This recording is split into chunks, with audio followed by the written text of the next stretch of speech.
Hello everyone, welcome back to Lakshmi's kitchen.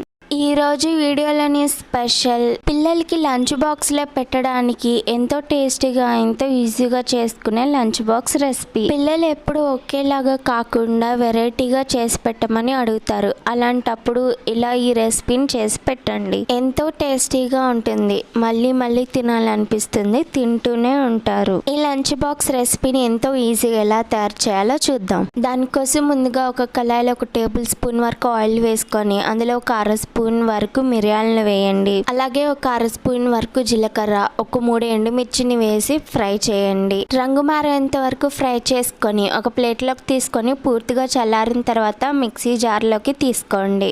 వీలైనంత వరకు ఇలా పొడిగా గ్రైండ్ చేసుకొని పక్కన పెట్టుకోండి.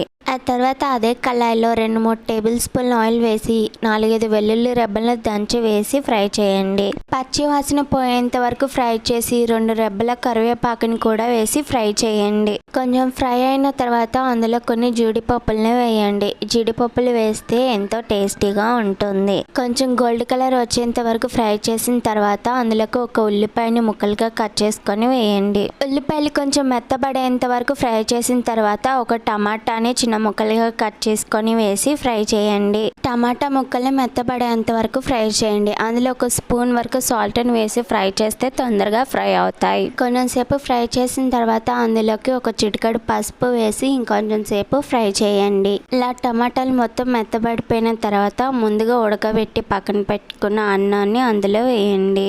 నైట్ మిగిలిపోయిన అన్నంతో కూడా ఇలా చేసుకోవచ్చు. ఆ తర్వాత ముందుగా గ్రైండ్ చేసి పక్కన పెట్టుకున్న మసాలాను 1 టేబుల్ స్పూన్ వరకు వేసి 1 స్పూన్ సాల్ట్ని వేసి కలపండి. మీరు కారం ఎక్కువ తింటే ఇంకొంచెం మసాలాను కలుపుకోండి. ఈ విధంగా రైస్ మొత్తాన్ని కూడా కలుపుకోండి.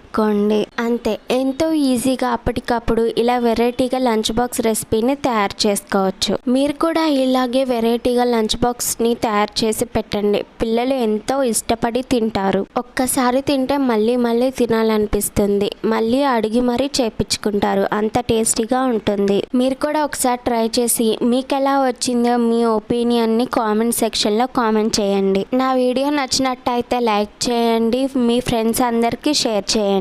మరిన్ని ఇలాంటి ఈజీ రెసిపీస్ కోసం లక్ష్మీస్ కిచెన్ ఛానల్ని సబ్స్క్రైబ్ చేయండి. బెల్ ఐకాన్ని క్లిక్ చేయండి. అప్పుడే నేను పెట్టే ప్రతి వీడియో మీకు నోటిఫికేషన్ వస్తుంది.